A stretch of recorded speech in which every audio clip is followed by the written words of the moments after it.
Olá, pessoal, tudo bem? Nesse vídeo nós iremos falar um pouco sobre a computação quântica, o tema escolhido no trabalho da disciplina de Arquitetura de Computadores, ministrado pela professora Liana, né, e realizado pelos estudantes Mário Carvalho e Wesley Kanashiro. Tá?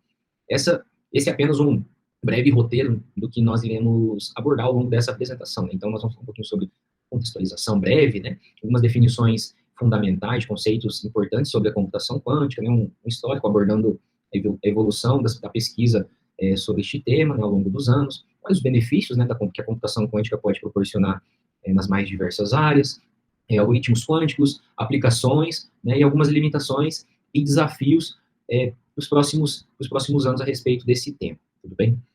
Bom, nos últimos anos, os computadores têm se tornado cada vez mais ferramentas necessárias, né, para realização das mais diversas tarefas do cotidiano. Cada vez mais estamos dependentes da computação para realizar tarefas desde as mais básicas até as mais complexas do nosso dia a dia. Né? Então, além de aumentar essa dependência, cada vez mais demandamos por maior processamento. Né? Ou seja, cada vez mais queremos que as tarefas sejam executadas por esses dispositivos mais rapidamente. E com isso, possamos realizar mais e mais atividades e, no fim, isso acaba virando um ciclo. Né? Porém, estamos chegando a um limite físico da velocidade de processamento dos nossos dispositivos atuais. Né? Basta reparar que nos processadores que são lançados ultimamente, há uma melhoria em termos de processamento, mas essa diferença tem diminuído cada vez mais, justamente por conta dessa limitação física, né? Mas o processamento de dados atual ainda é o suficiente para continuarmos performando nossas tarefas do cotidiano. Né? O que eu quero dizer é, quanto maior a demanda ou complexidade de uma determinada tarefa, mais e mais vamos percebendo essa limitação em termos de processamento, como, por exemplo, na programação, né, durante a construção, compilação de um projeto, ou até mesmo durante a execução do programa, né, percebemos algumas situações que programas ou simulações demoram para rodar, em jogos muito pesados, né, que demandam de processamento gráfico, ou na própria execução de algum experimento, ou simulações de pesquisas científicas, né, por conta de processamento de base de dados muito grandes, ou até mesmo cálculos muito complexos, né. Mas o que exatamente significa esse limite físico na computação, né? O computador ou o dispositivo que nós estamos utilizando para assistir esse vídeo, por exemplo, é o que chamamos de computador clássico. Né? Esse tipo de computador usa componentes eletrônicos para representar seus bits, né, que são as menores unidades de informação existentes. Um bit, sabemos que pode assumir somente dois valores, 0 ou 1, né? E tudo que um computador processa é, de certa forma, um conjunto de zeros e uns. E esse processamento acontece por meio de operações lógico-aritméticas, né? Ou seja, os computadores clássicos funcionam muito bem para cálculos em série. Né? Quando nós começamos a estudar programação, vemos que um algoritmo é como uma tradicional receita de bolo, em que precisamos seguir exatamente os passos e naquela ordem, né, para que ao final tenhamos um resultado bem sucedido. Além disso, em um algoritmo as instruções são executadas uma a uma, né, na ordem em que foram escritas, e não podemos pular os passos, precisamos seguir o passo a passo, pois senão o resultado final não será bem sucedido. Né? Então, computadores funcionam exatamente dessa maneira, né, de certa forma executando vários e vários algoritmos, né, executando instrução por instrução em ordem, para no final exibir um determinado resultado. Né? E o limite computacional funciona assim. Tomando como exemplo a tradicional receita de bolo, em uma cozinha, nós podemos adicionar várias pessoas, vários cozinheiros, né, para fazer cada passo da receita separadamente, e mantendo a ordem, claro, né? E isso geralmente aumenta a velocidade de produção, certo? Em um processador, os cozinheiros são os transistores, né? Mas assim como em uma cozinha em que nós só podemos adicionar uma quantidade limitada de cozinheiros, porque senão a cozinha ficará lotada, né? No processador de um computador é a mesma coisa. Existe um limite mínimo que um transistor pode ter e chegará uma hora que o processador, né, atingirá o limite máximo de transistor que ele pode comportar. Ou seja, vai chegar um momento em que não haverá como melhorar a velocidade de processamento das instruções. E isso é o que chamamos de limite físico da computação, né? De acordo com a lei de Moore, né, o número de transistores em um circuito dobra a cada 2 anos. Ele previu isso, né? Ou seja, em média, o poder de processamento computacional de um dispositivo dobra a cada 2 anos, né? O que permite que os dispositivos fiquem mais rápidos, mais ágeis e tenham maior poder de processamento. E nós, consequentemente, conseguimos, a partir disso, né, realizar tarefas, operações cada vez mais complexas. Né? Mas, seguindo essa linha de raciocínio, isso não é para sempre, né? Pois, eventualmente, chegaremos a um nível de miniaturização dos transistores, né? Que irá impossibilitar, de certa forma, o aumento de transistores em um circuito. Tá? Mas esse pensamento não quer dizer que os computadores atuais pararão de funcionar. Né? Apenas não irão mais evoluir no que diz respeito à capacidade de processamento. Então, não teremos como deixá-los mais rápidos. Né? Então, caso as nossas necessidades de processamento computacional continuem a aumentar, né, nós nos depararemos com programas impossíveis de rodar, né, ou simulações, né, ou experimentos que demorarão muito tempo para serem concluídos, né? E aí que entra a computação quântica, né? A ideia de um computador quântico é justamente ser uma máquina capaz de realizar cálculos e computação que hoje são impossíveis de serem realizados ou são morosos, né, custosos, né, de serem realizados por um computador convencional, ainda que seja um supercomputador, né? Mas muito se fala da computação quântica, principalmente pela mídia, né, como se fosse mágica e ela fosse resolver todos os nossos problemas atuais, né? Na realidade, provavelmente continuaremos a utilizar os computadores convencionais, junto dos computadores quânticos, né? Que são sistemas essencialmente diferentes, né? E cada um tem uma utilidade diferente, né? Computadores quânticos também utilizam pequenas unidades de informação. No entanto, ao invés de utilizarem os bits, né, utilizam os qubits, né, uma abreviação de bit quântico. Tá? Na computação clássica, a unidade de informação básica é o bit. Né? O bit clássico pode assumir somente o valor 0 ou 1, e esses valores podem ser representados como se fossem correntes elétricas passando por um fio, né, seguindo as leis da física clássica. Né? Por isso que um computador clássico é clássico, porque a física que rege as correntes elétricas passando no fio é uma física clássica.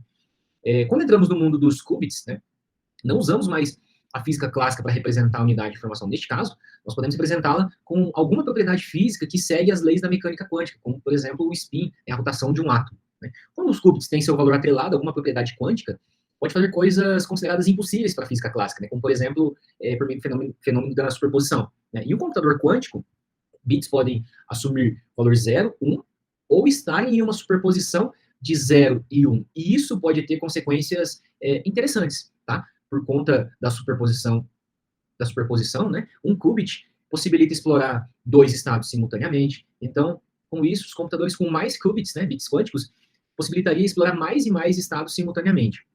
Então, a gente pode dizer que a cada novo qubit, né, se dobra a capacidade de explorar mais estados simultaneamente. Então, em uma situação ideal, sem erros, né, cada novo qubit se dobra o poder de processamento. Isso permitiria, por exemplo, processar um programa com parâmetros ou valores distintos, né, na mesma execução do programa, ao invés de executar um programa mais de uma vez com parâmetros distintos, né, pensando aí em vez de simulações, experimentos ou coisa do tipo. Tá? No entanto, existe uma limitação diante disso. Né? Não tem como medir um qubit em superposição.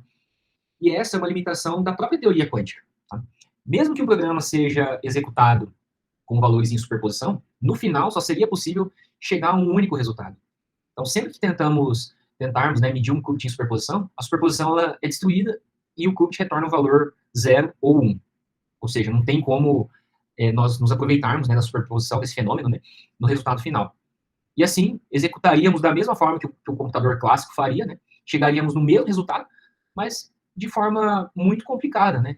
Então, diante disso, qual seria a finalidade da computação quântica se nós não podemos realizar vários cálculos simultaneamente, nos aproveitando do benefício da superposição? Né? Aí entra o outro fenômeno, né, que a gente pode fazer uso da interferência, que é um fenômeno proporcionado quando duas ondas se encontram. Né? E a partir disso, existem dois possíveis resultados de quando duas ondas se encontram.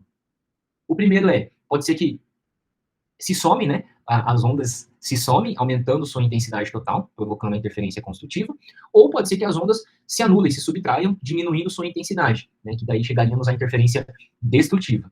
Assim, combinando interferência e superposição, esses dois fenômenos, né, seria possível criar algoritmos quânticos extremamente eficientes. Tá? E com isso, ao executar um programa com valores em superposição, sabemos que haverá possibilidades possíveis na obtenção dos resultados finais.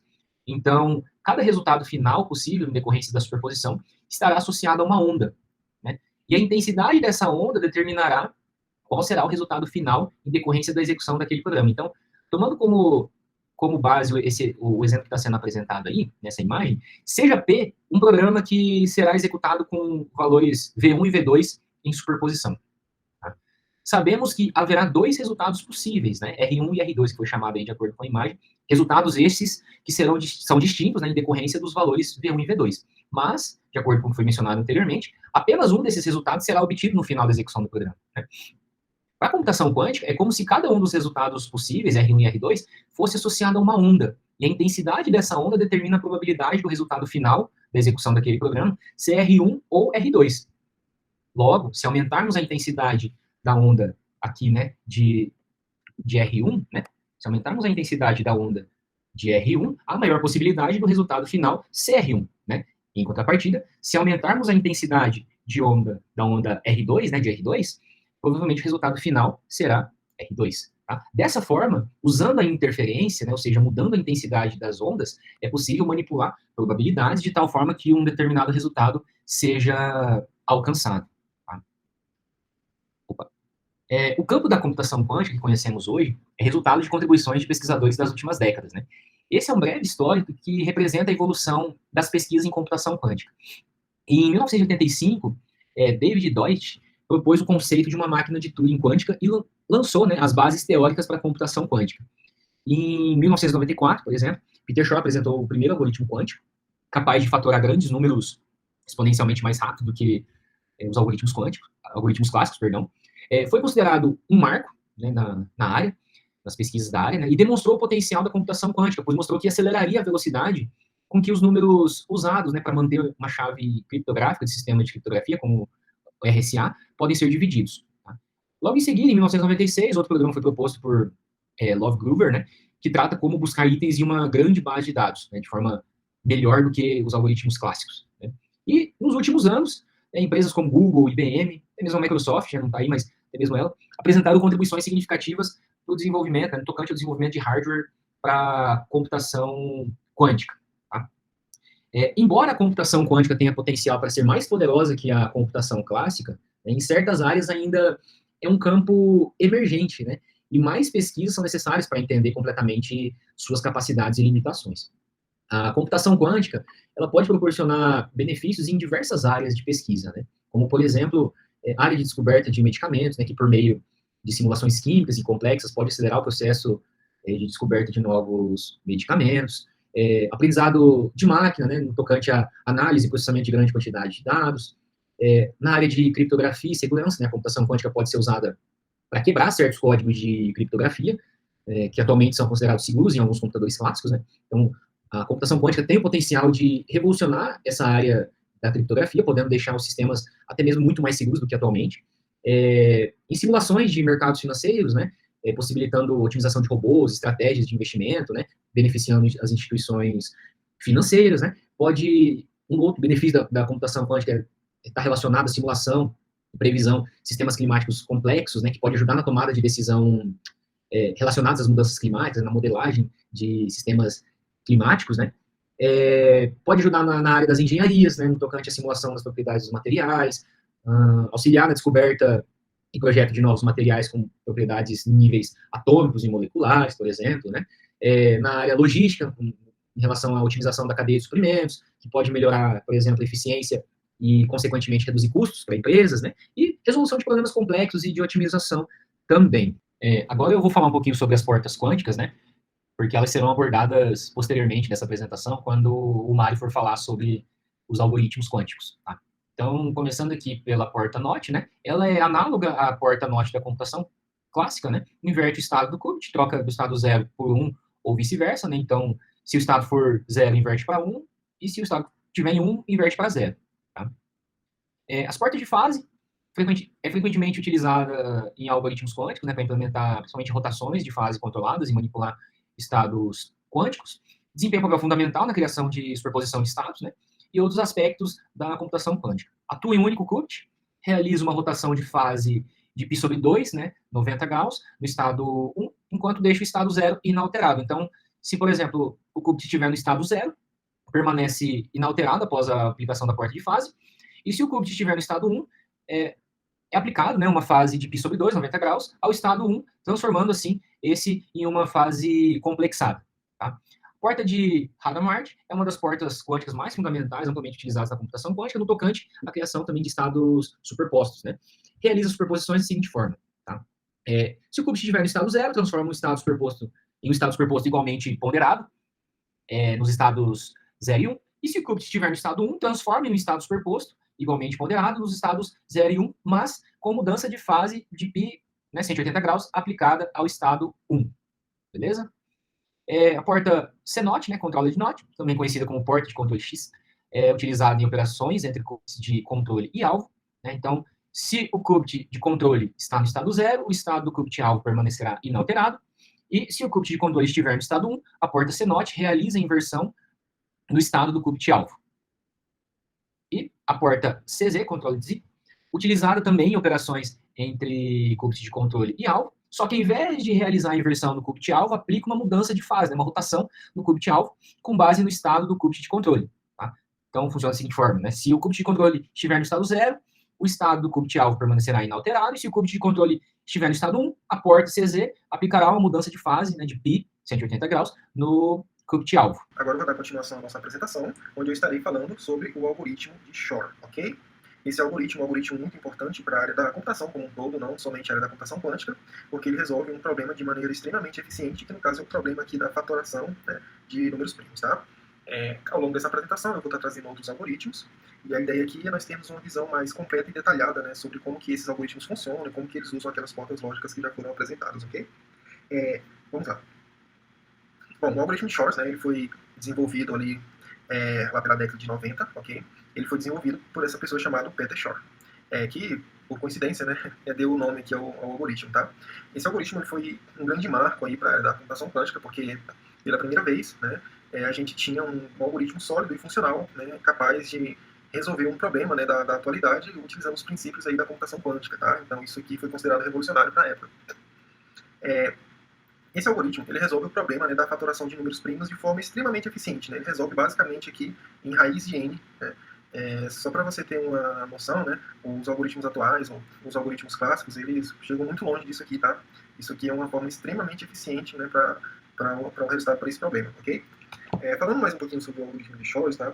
Ele se destaca principalmente pela sua habilidade notável, né, de fatorar aí um valor, né, qualquer, um número qualquer, ele fatora em seus fatores primos, né?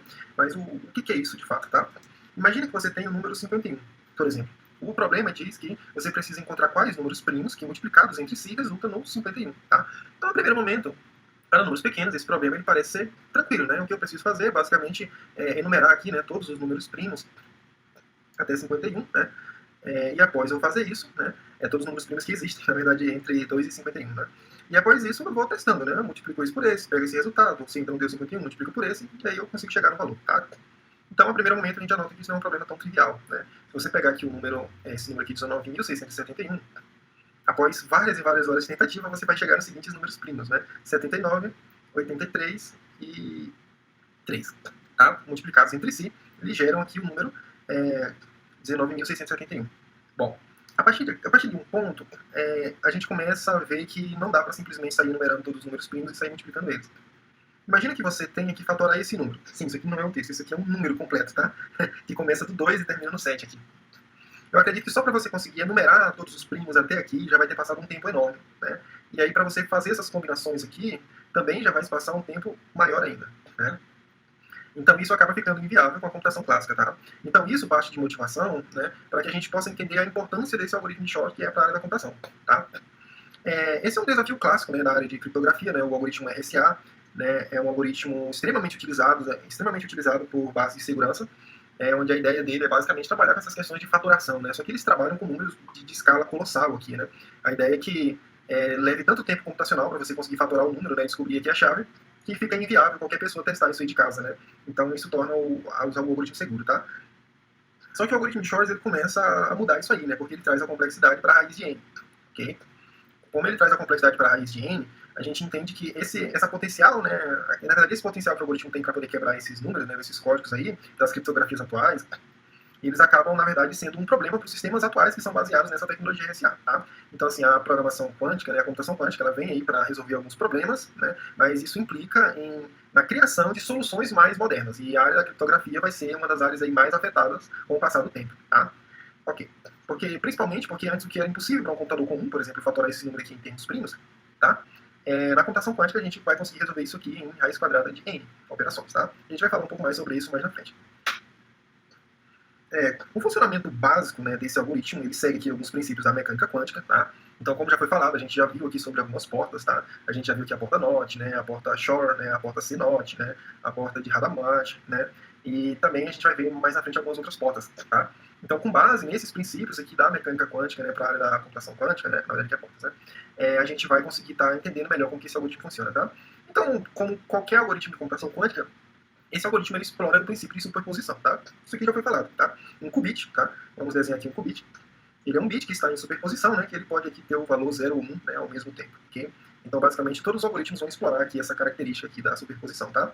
E esse entrelaçamento quântico também é a ideia que a gente falou, né, um pouco mais atrás, foi falado lá também sobre a interferência, tá? Então, isso aqui tem relação com esse entrelaçamento quântico, tá? Então, basicamente, o algoritmo de Shor ele resolve o problema da fatoração de primos, traz, na verdade, o problema para um tempo polinomial, né? Então, não usa mais a computação clássica, né? Ele já usa muito poder de fogo, mas, em compensação, o nosso ganho é muito grande, tá? Como eu falei, ele resolve aqui mais ou menos em O de raiz de n, tá? A gente vai entender melhor depois o que é esse O de raiz de n mais na frente. Então, assim, para fazer, né, esse cálculo, né, a gente vai se basear aqui em dois conceitos, né, que são extremamente importantes. O primeiro conceito é o conceito de paralelismo quântico, tá? Eu vou falar um pouco sobre ele mais à frente. E o segundo conceito é o conceito de transformada de Fourier quântica discreta, tá? Isso aqui a gente vê um pouco lá na parte de, pelo menos só a parte de transformadas de Fourier, a gente aprende isso um pouco no curso de matemática e cálculo, né? Isso tudo combinado, né, a gente tem isso aqui, tá? Que é basicamente o algoritmo de Shor. Então, a priori, ele parece ser um algoritmo extremamente simples, tá? E olhando para ele, a gente vê que são só algumas caixinhas ligadas aqui com alguns pontos, tá? Mas não se engane, tá, gente? Qualquer coisa aqui que é relacionada à computação quântica, ela acaba sendo um problema extremamente, na verdade, acaba sendo um trabalho, né, extremamente complicado, tá? Então, a pessoa que, esse rapaz aqui, né, o Shor aqui, teve essa ideia de pensar esse algoritmo, tá? Foi alguém que estudou anos e anos os princípios de computação quântica e os princípios de física quântica, né, mecânica quântica, para poder começar a entender como funciona, né, e conseguir chegar nesse resultado tão bom, né, que foi esse algoritmo, ok? Então, vamos entender aqui esse algoritmo, como que funciona, tá? Então, no primeiro momento, a gente tem aqui alguns qubits, tá? E todos eles aqui, eles vão ser pré-definidos, tá? Então, aqui eu tenho isso no zero, estado zero, isso no estado zero, tal, tal, tal, e aqui eu vou chegar no estado 1, tá? Então, eu tenho aqui n qubits, ok? E após essa enumeração de estados, todos esses n qubits, eles vão passar pela porta de Hadamard. Opa, lembra da porta de Hadamard, né? Aquela porta que Hadamard é igual a 1 sobre a raiz de 2, né? Se eu não me engano. E aí ele... Isso, aí aqui a gente tem uma matriz, né? Agora não vou lembrar se a matriz é assim, mas eu acho que a matriz é mais ou menos assim, né? Uma coisa assim. Mas aí eu acredito que na nossa apresentação, né, a gente já apresentou a porta de outra forma, né? A gente apresentou a porta utilizando outros conceitos, que no caso foi a porta de Hadamard aqui, isso. De 0 vai ser 0 mais 1. Isso tudo dividido pela raiz de 2, tá? Aí a mesma coisa se dá, só que aqui na verdade é mais ou menos, né? Então aqui vai ser para 0 para 1 e aqui vai ser mais ou menos, tanto para 0 quanto para 1, tá? Então, passando isso aqui pela porta de Hadamard, o que a gente vai ter, né? A gente vai estabelecer a superposição, né, desses qubits aqui que inicialmente foram pré-definidos. Então, a partir desse ponto, eles já passam a estar em superposição, tá? Então, lembra do conceito de paralelismo que a gente falou, né, paralelismo quântico? Então, aqui a gente já começa a ver que as coisas estão caminhando em paralelo, né? O que eu estou fazendo em cima é exatamente o que eu estou fazendo aqui até o n, ok? Então, indo um pouco mais para frente, aparece esse U de A elevado a 2 elevado a 0, U de A elevado a 2 elevado a 1, isso aqui vai até um n, ok? Então, isso aí nada mais é, né, do que uma sequência de operações, né, que elas são ditas controladoras, né, que é denotada por esse U, tá? Então a gente vai realizar, né, essa sequência de operações após ter passado por esse processo, e depois disso a gente pega tudo e vai aplicar aqui a transformada quântica de Fourier, né, inversa, tá? Por isso que a gente tem esse menos 1 aqui, e vai ser denotada por esse QFT elevado a menos 1 para 2n, ok? Essa transformada quântica de Fourier aqui, basicamente ela vai dar pra gente aqui o resultado final, né? E esse resultado final, ele vai ser os números fatorados, né?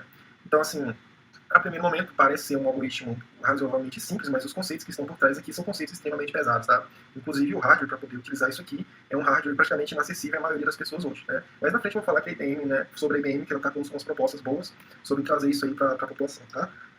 Vamos lá. Então, comparando aí com os métodos tradicionais, né, os métodos tradicionais eles são exponenciais, tá? Você viu lá que só o passo de enumerar lá os números primos, depois ficar testando um a um, isso aqui vai gerar algo para a gente na escala exponencial, tá? O algoritmo de Shor, ele traz isso aqui para a escala polinomial, ok? Então isso aqui foi um ganho extremamente significativo, tá?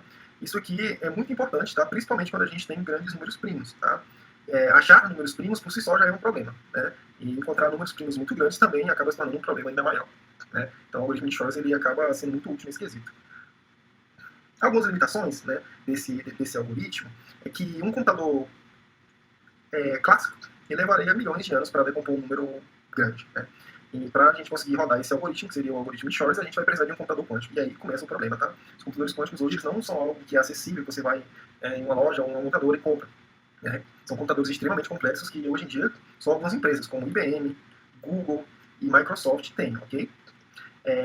E uma coisa interessante sobre isso também é que isso acaba ficando muito limitado, né, esse tipo de pesquisa, porque o avanço acaba sendo a passos muito lento, tá? Então por isso que a gente ainda está na fase de pesquisa e desenvolvimento, né? E, atualmente, né, um dos principais limitadores é a tecnologia atual, né, da computação quântica, que está avançando a passos muito pequenos. Tá? Um impacto extremamente significativo aqui sobre o algoritmo de Shorts é que ele pode revolucionar a área da criptografia, né? Dado que quase todo o sistema bancário, né, sistema de criptografia hoje é baseado na tecnologia do RSA, e essa tecnologia ela funciona justamente porque fatorar um número é extremamente difícil, né? A gente apresenta um algoritmo que fatorar um número passa a ser algo mais polinomial, e isso acaba se tornando um problema e obrigando a tecnologia do RSA a mudar, né, e se reinventar. Tá? Então, mais uma vez, isso aí vai necessitar que os sistemas atuais de segurança eles tenham alguns avanços, tá?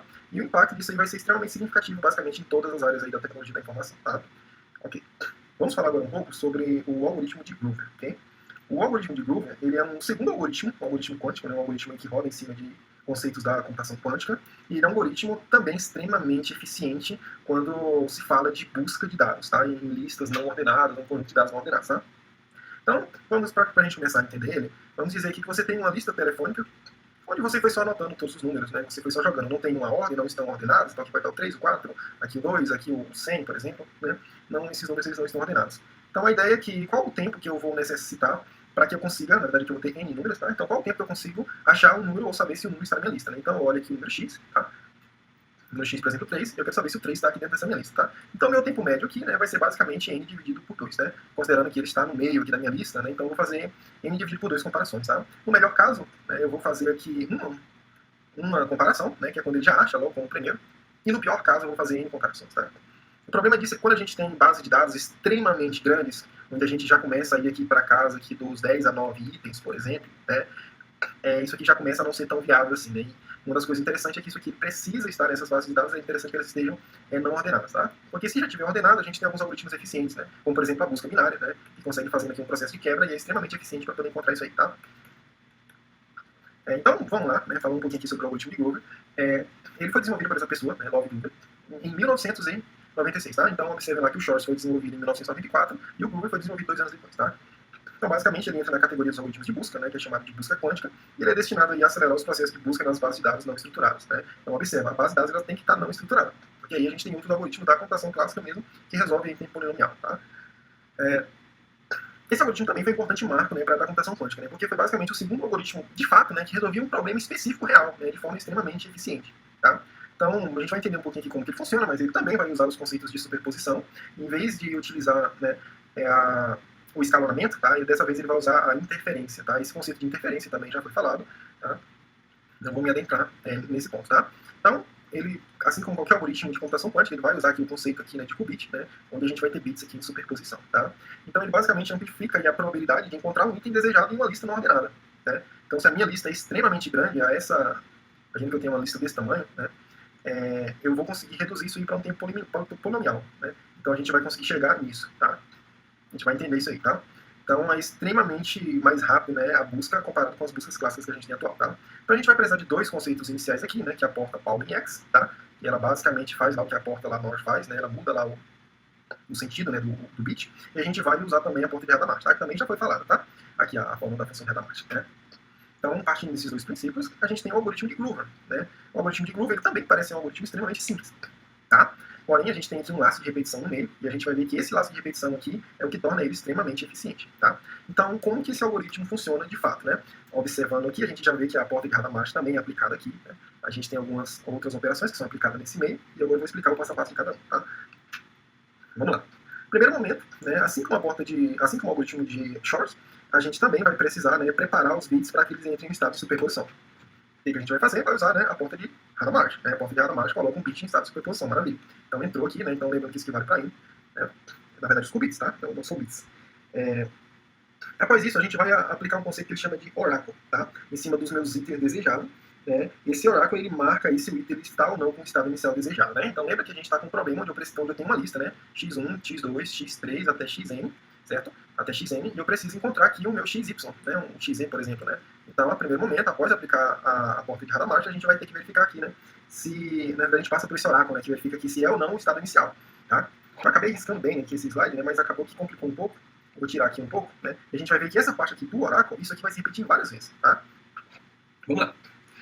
Caso seja, né, o que eu já estou procurando, então ele sai, né? Observa que ele sai aqui por baixo, né, se já for o que eu estou procurando. Se não for o que eu estou procurando, eu vou realizar aqui o que ele chama de operação de difusão de Grover. Né? Como que essa operação de difusão de Grover funciona? Né? Ela basicamente ela vai repetir, né, a quantidade de passos aí, que seriam os passos 2 e 3, tá? E isso vai ser repetido para aproximadamente O de raiz quadrada de n vezes, tá? Onde n, basicamente, é o número de itens aqui do meu banco de dados, né, da minha lista, por exemplo, tá? Feito isso, né, a gente consegue aí ter um ganho muito superior com relação aos algoritmos modernos, tá? Então, vamos lá. Ok. Então, a busca ela é realizada basicamente em tempo considerado como quadrático, né? Ela busca em O de raiz de n, né? E é comparado com os algoritmos clássicos que buscam em O de n, né? No pior caso, por exemplo, né? Então, se a gente for ver, isso é um ganho bom, né? Porque em grandes conjuntos de dados, isso é um ganho extremamente eficiente, tá? Vamos dizer que você tem uma lista com 1 milhão de e-mails, né? E eles estão não ordenados, né? E aí eu quero encontrar esse e-mail aqui, né? No algoritmo clássico, né, se esse e-mail estivesse lá no meio, eu ia realizar aqui no mínimo 50, na verdade 500 mil tentativas. Né? Eu ia verificar o primeiro, o segundo, o terceiro, certo?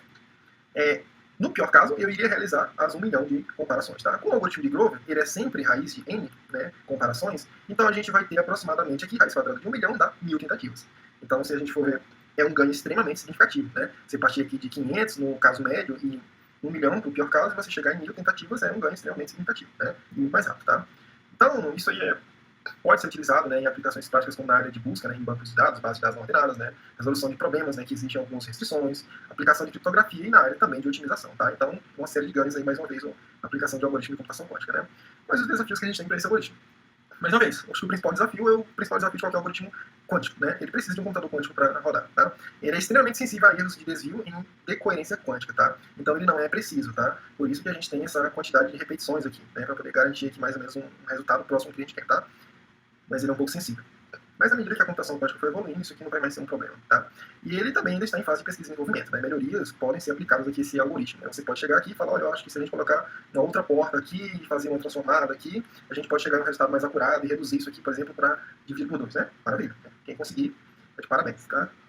Os impactos que isso aí tem, basicamente, na área de busca, né, de dados, na área de banco de dados, contribui significativamente aqui para o avanço também da computação quântica, e ele pode influenciar em vários campos da ciência e tecnologia também. Tá? Bom, e hoje, né, como está a computação quântica na prática? Né? Eu posso simplesmente ir lá no mercado e comprar um computador quântico? Né? Quanto que custa um computador quântico? Né? Por que a gente não vê ninguém falando sobre isso nas faculdades ou aplicando isso de forma mais prática? Né? Por que a nossa faculdade não tem um computador quântico ou por que a gente nunca viu um computador quântico? Né? Vamos tentar entender isso aqui na prática. Tá? Bom, a computação quântica ela já existe há muito tempo, né? Os conceitos, os princípios de mecânica quântica. Porém, os principais avanços foram em 2009 e 2022. Tá? Então, sim, isso aqui é uma coisa extremamente recente. Né? É uma área que ainda está dando os primeiros passos aqui. Tá? E são passos extremamente lentos. Né? Em 2019, a Google e a IBM elas anunciaram um computador quântico, né, observa um computador quântico com 100 qubits.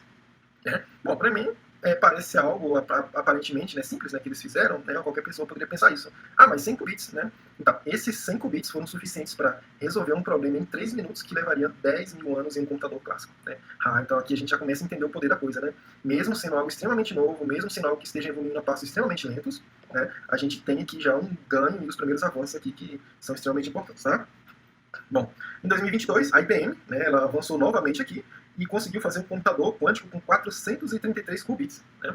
Então, olha só, se a gente tinha um computador com 100 qubits que resolvia um problema aqui em 3 minutos, a gente conseguiu, na verdade a IBM conseguiu, né, fazer outro computador aqui extremamente mais potente com a quantidade de número de qubits. Né? Então isso aí está avançando, tá? Mas com o tempo. A IBM, né, recentemente anunciou o Eagle, né, que é o primeiro processador quântico. Tá? Não é um computador quântico, ele é um processador quântico. Tá? Então a quantidade de qubits dele é 127, né? Então observa que os computadores que foram desenvolvidos já têm mais poder que isso, né? Mas aqui a gente está falando de um processador. Tá? E esse processador, né, ele oferece aí uma capacidade aí extremamente inovadora, né, de resolver problemas, né, ser escalável, processamento. Né? No seu primeiro, eu acredito que tudo que ele desenvolveu é algo novo e significativo. Bom, limitações da computação quântica. Né? Por que a gente não pode ir lá e comprar um computador quântico lá, né, ir lá nas Casas Bahias e comprar um computador quântico aqui por R$1.000? Né? Primeiro, que as condições extremas para a operação dos qubits. Né? Os qubits eles requerem temperaturas extremamente baixas para funcionar, basicamente próximo ao zero absoluto. Então, para você ter um computador que faça isso, né, ele tem que ser muito grande e isso aí exige um recurso extremamente alto, tá? Especialmente sistemas baseados em supercondutores, na verdade. Né? Quando se fala sobre computação quântica, né, a sensibilidade às perturbações externas elas podem quebrar tudo. Né? Então, qubits baseados em supercondutores são extremamente sensíveis, né, a luz, a outros qubits. Né? Então, eles têm que ser isolados da maneira correta. Né? Então, isso acaba também sendo um problema. Tá? Custo. Eu acho que é a principal pergunta que a gente se faz, né? Então, manter um ambiente de baixa temperatura, né, próximo do zero absoluto e isolado, é uma tecnologia extremamente desafiadora e cara. Né? Por isso que a gente não anda vendo um computador quântico aí nas faculdades ou em qualquer outro lugar. Né? Somente as empresas aí como IBM, né, Google, tem uma boa grana, conseguem avançar nessa área por enquanto. Né? A decoerência dos qubits, isso é porque eles são frágeis, né? Então, devido a algumas interações com o ambiente, isso vai limitando aí o tempo disponível para poder executar os algoritmos, tá? Erros, também são comum aqui, né? Principalmente erros em portas quânticas, né? Então, erros nas portas quânticas, né, como as portas de fase, podem levar a resultados incorretos em cálculos quânticos, né? Então, isso afeta bastante a confiabilidade dos computadores quânticos, né? Então, infelizmente, os erros aqui ainda estão presentes, por mais que os avanços tenham sido extremamente significativos, tá? Bom, ainda existem algumas pesquisas, né, que estão em constante desenvolvimento, né? E isso é muito interessante, né? Mas ainda é um campo atrativo, né? Para que você consiga pesquisar. A IBM hoje ela oferece algumas APIs onde você consegue alugar esse processador lá, né? Aquele IBM Eagle lá. Você consegue alugar ele lá via uma API. E é muito simples, né? Você basicamente dá um pip install e você tem lá uma chave, onde você coloca essa chave, né? E aí você já consegue executar cálculos em portas, né? Aquelas portas lógicas lá também. Dá para fazer tudo e rodar o algoritmo quântico no seu computador de casa. Mas, obviamente, que o principal problema disso é que isso é extremamente caro, tá? Bom, a computação quântica, no geral, né, oferece um novo paradigma aí da computação. Né, que a gente antes tinha problemas aí que demorariam 10 mil anos, né, a gente consegue resolver hoje em 3 minutos. Tá? Então isso é um novo paradigma, ainda está em desenvolvimento inicial, que a gente tenha muita coisa, mas ao mesmo tempo acaba sendo muito limitado. Né. É uma tecnologia que veio para quebrar padrões, né, então o RSA e a tecnologia do RSA já tem que começar a se preparar para o futuro. Né, porque daqui a uns tempos a fatoração de números, né, em termos de primos, ela não vai ser mais um problema que levaria milhares de anos para ser resolvido. Tá? Bom, a gente apresentou aqui uma introdução, né, os conceitos básicos, obviamente que isso aqui é toda uma área de estudo, né, você tem que entender de muita coisa para começar a trabalhar com isso, né, então tudo que a gente apresentou aqui acabou sendo mais uma introdução superficial mesmo, né. A gente tentou buscar aqui o estado da arte, né, algumas coisas mais recentes que existem na área, mas é bem limitado, tá. A gente apresentou também um pouco aqui sobre a evolução, né, dessa tecnologia lá, né, a gente saiu de 100 qubits, certo, para 433, a gente já tem o primeiro processador, que dá para alugar esse processador, né. Isso aí com certeza vai ter impactos aí no futuro, né. Então é isso, essas foram algumas das nossas referências, tá? Quem quiser depois dar uma conferida, tá? Então aqui tá, a IBM apresenta o maior computador quântico do mundo, né, com essa quantidade de qubits. Tem alguns livros também que a gente teve que se basear para poder conseguir realizar essa apresentação desse trabalho, tá? Muito obrigado pela atenção e esse é o fim do nosso trabalho, ok?